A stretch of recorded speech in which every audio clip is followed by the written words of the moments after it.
What is up, my beautiful people? Welcome back to my channel. My name is Keara, aka Keara, and this is another episode of Ask Keara.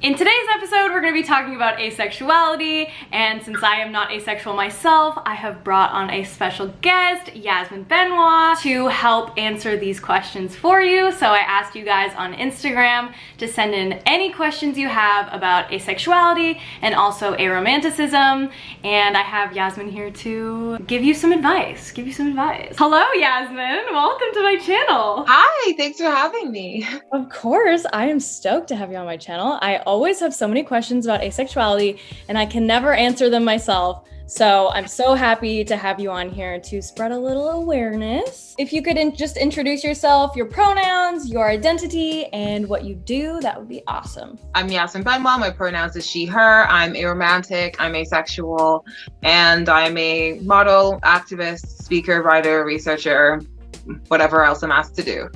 Amazing. You have so many hats. Okay, so for anyone watching who does not know what asexuality is, would you mind giving us a brief explanation of what it is and then also aromanticism as well? Yeah, so the most widely used definition of asexuality is pretty much experiencing a lack of sexual attraction towards anyone, regardless of their gender. And then being aromantic is defined similarly as experiencing a lack of romantic attraction towards anyone, regardless of their gender. But like most things in life, you know, there's lots of different ways you can experience things. It's a spectrum, it's an umbrella, all that kind of stuff.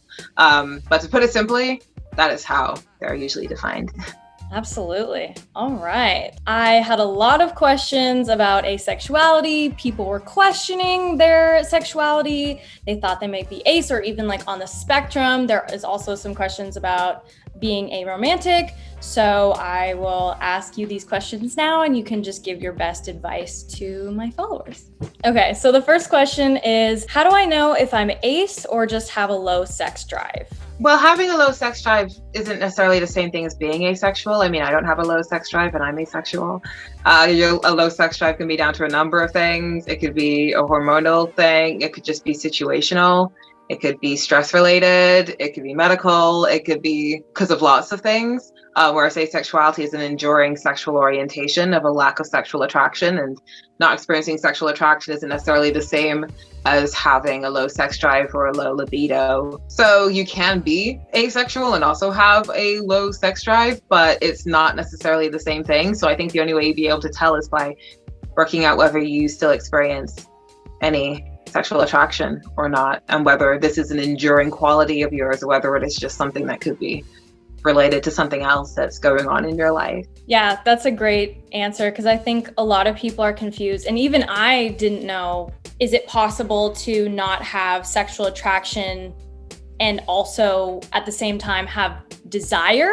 Like, can you have both of those at the same time? Well, it depends what we're taught. When you say desire, do you mean desire for someone, desire for sex? For sex. I mean, you can desire sex for a range of reasons, but you know, you can have sex without being sexually attracted to someone. I think go out on a Saturday night, you'll find a lot of people that will have sex not because of sexual attraction, but just because they're bored, or because it's a cure for an itch, or because they want a confidence boost. There's a lot of psychological and interpersonal reasons why people have sex with each other. That isn't necessarily anything to do with sexual attraction. So there are lots of reasons why someone might still desire the act of sex while being asexual. And they might just want to do it because it's a bonding experience with a partner, or because they want to have a baby and that's an easy way to make one. Right.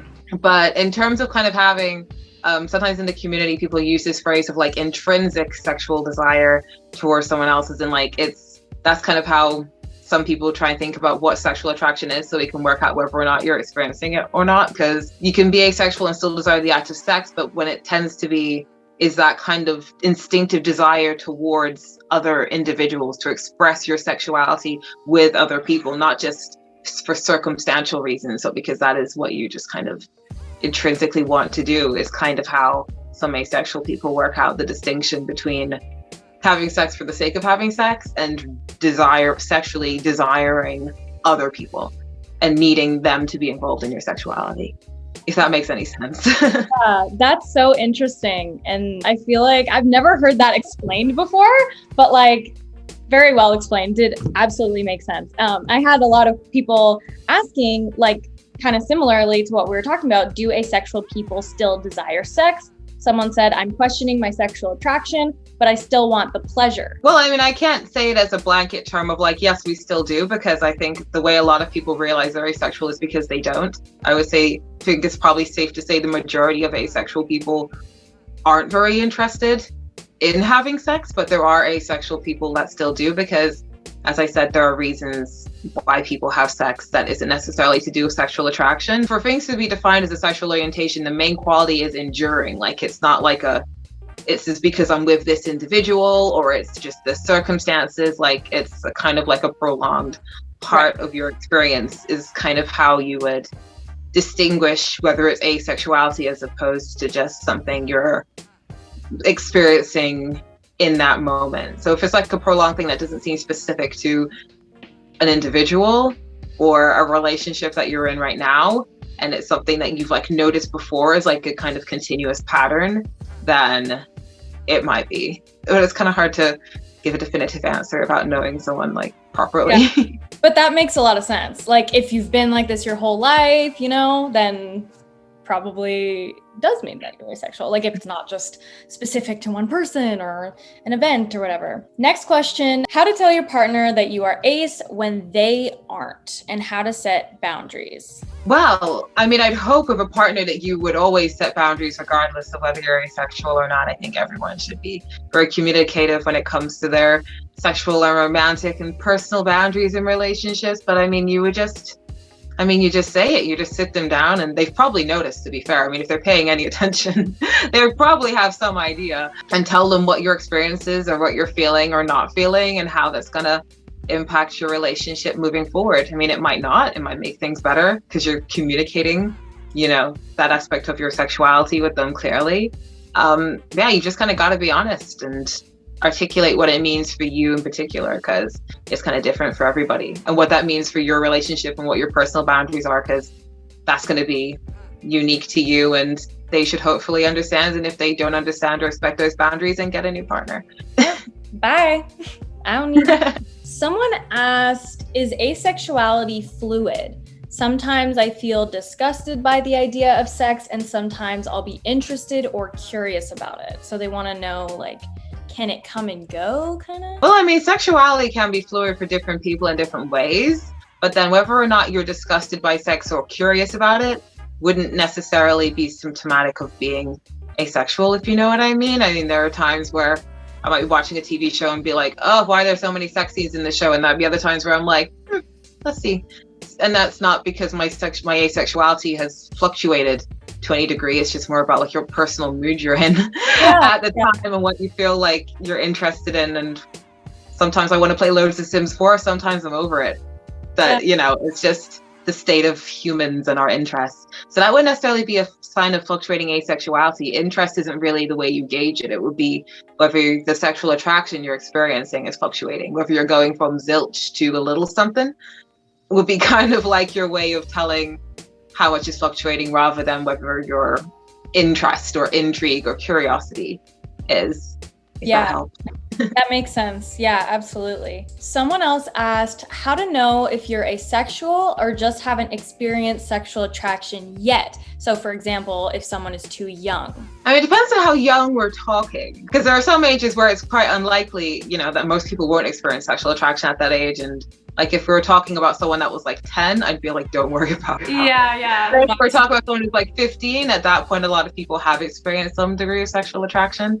So, but even then, you know, it might kick in a little later. Some people don't for a while. There really isn't a foolproof way to tell. I mean, it kind of, once you've experienced a certain number of years on this earth, I feel like after a while, it's probably safe to at least use a label, because you're going to have to articulate it at some point, and people are going to want an answer to the question. And if asexuality fits the experience that you've had up until that point and it's helpful, then you might as well use it. But it's not like, oh, because I said I'm asexual when I'm 15, I have to say that for the rest of my life. Your experience might change. You might discover more about your sexuality. Like, it's not like, you know, it's not, you're not chained to one piece of terminology forever, but it's kind of subjective as to whether or not you can determine this is likely how I am, or whether you feel like this has the capacity to switch at some point.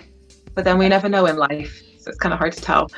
I know, you never know. And honestly, like, it's okay to change labels, like, you know, come out as one thing and then be like 2 years later, be like, oh shit, actually, I'm not that, I'm this, because I've learned more about myself. And like, that's okay. I feel like we should normalize that. I always say, don't stress about finding a label. Like, you know, you just need to get to know you, and like ultimately labels are sometimes for you, but also often for other people to kind of like put you into a category or whatever it is. But if you don't want to use a label, like that's okay too. You don't have to. Someone asked how to find an ASPEC community in person and online. Well, online is probably easier. You could probably just type it in. Twitter, Discord, asexuality.org, Reddit, Facebook, anywhere like that, Tumblr, anywhere. Online, in person, that's probably a little trickier. You probably have to go on to like looking up local groups, local LGBTQ plus groups, see if there's any asexual people in their university campuses. Sometimes have like ACE or ARO networks there, or meetup.com, see if there's any meetups happening in your area, things like that. See if there's any like ACE related things going on around Pride season. Would probably be the easiest way to spot things, but you probably have to use online tools to find in-person things. Right. Yeah. It's unlikely you're just going to see like a flyer posted to a like telephone pole, you know? Yeah. And if you're in high school, like join the GSA or the LGBTQ plus club, if there is one at your school. Hopefully there is. Was there a specific kind of aha moment after figuring out you're asexual? Like was there one kind of specific moment where you're like, oh, this makes so much sense? I mean, it's probably just after someone said the word to me and I started just doing some Googling. I think I dipped into Tumblr a little bit. I didn't really have an account, but I kind of dipped in and I ended up on YouTube, and I just kind of watched people's videos about their own experiences. And I thought, this is weird that these complete strangers have an experience that is strangely reminiscent of my own. And I think that was kind of like the aha moment. I was thinking there's obviously like a phenomenon occurring here, in that we're all saying very similar things, even though we have like no other aspects of our lives in common. So I think that was probably the closest thing to a epiphany that I had. Yeah, absolutely. Me too. Same thing with my sexuality. Like I found, you know, bisexual YouTubers, pansexual YouTubers, queer YouTubers, and I was like, oh my God, why are you describing the exact same thing in my head? It's so great that we have these like, you know, creators open to talking about their own experiences, because it helps people so much. That's why I do what I do, and that's why I'm sure you do what you do too. Yeah, so this is my first time doing anything on YouTube in God knows how long. So I think people will probably be like, oh my God, Yasmin's finally done something on YouTube again. Next question, can you only be sexually attracted to one sex, but romantically to the other and not sexually? Yeah, I mean, when it comes to sexual orientations or romantic orientations, a lot of the time they line up, but not exclusively. I mean, the concept of the split attraction model is often used in the asexual and aromantic community, but it's also like not that uncommon in the bisexual community or the pansexual community, because you might be more romantically interested in one gender and more sexually interested in another gender. Yeah, so that's definitely an experience that people can have. You could be homo-romantic, bisexual, for example, or any combination, really. Yeah. And I feel like I've talked about this on my channel before, but I identify as homosexual pan-romantic. So I'm only sexually attracted to women and females, and then romantically, I'm attracted to pretty much anyone. And I feel like people don't talk about that very often. Like, or maybe they only talk about it in like asexual circles, but like you said, it is also very, you know, it is common. It happens in people who aren't asexual. I feel like in one way you tend to hear it, but people never really use the terminology. Is when people talk about, like, for example, maybe a man who's been in like a relationship with a woman for years and he like loves her and everything, but he's also gay. And then people like, so you how do you love a woman if you're gay? And it's like, because you might be like hetero romantic, but you might be like homosexual. Like romantic and sexual is not always perfectly like aligned. You could still Exactly. in different ways. But people never really use the terminology. They're just like super perplexed as to how that could happen. And then I'm always sitting there like, this doesn't sound that far-fetched to me. Yeah, it makes a lot of sense to me. Yeah, exactly. But they don't use the, specific words to describe it. Someone asked, am I still asexual if I feel sexual attraction to myself, but never anyone else? I mean, it's an interesting question. The term that people usually use if you're sexually attracted to yourself is autosexual, but then people define autosexual in different ways, because some people say it's autosexual if you masturbate but you're not really having sex. They would describe that as autosexual, when lots of people do that without being sexually attracted to themselves. So, and you could be sexually attracted to yourself but still sexually attracted to other people. So I think if the main characteristic is that you aren't experiencing sexual attraction towards other people, you could be asexual and autosexual, or you could be autosexual and not asexual. So it just kind of depends on, your own experience. But yeah, you could be both. Okay, and then the last one I have here is, how do I make queer platonic relationships in a world where sexual and romantic relationships are seen as superior by many? I mean, you just got to find the right person. It's kind of like, it's the same for, how do you find a romantic relationship? You got to find someone that you have an understanding with, have chemistry with, have similar goals. And I think a lot of the time, queer platonic relationships tend to develop when you're not thinking of it as that. I think I feel like it's harder to kind of seek out and be like, hi, I'm looking for a queer platonic relationship. But sometimes things might develop in a way where you're like, this isn't romantic. It feels like it's not entirely, like it's a little more than platonic, but we're not trying to make it romantic. So why don't we just do this? And then it kind of just like works out that way. But I think it kind of just depends on your social style. Some people like to specifically seek something out with purpose, and some people just kind of see what happens. But I think if you are looking for it specifically, I mean, I don't use apps or anything in terms of trying to meet people, but I think if you were to specifically be like, this is the kind of relationship I'm looking for, that might speed things up. Yeah. In that sense. Yeah, I'm sure you can use apps for those kinds of relationships too. Like, I don't see why it has to be, a sexual or romantic relationship. Like, probably most people going on there are looking for that, but you never know. Like, you never know why people go on those apps anyway. Like, they might just be looking for a friend. I don't know. It could just be cool to meet someone on there, or just like in life, Like, there are definitely some apps that are specifically, or not specifically for friendships, but I'm pretty sure there's a box you can tick if you're just looking for friends. On some of them, I mean, I don't use them, but I just know I've heard people say like some, like, I don't know, Bumble, or some of the ones that just aren't like, not like Tinder, but like some of them where you could be looking for more than one.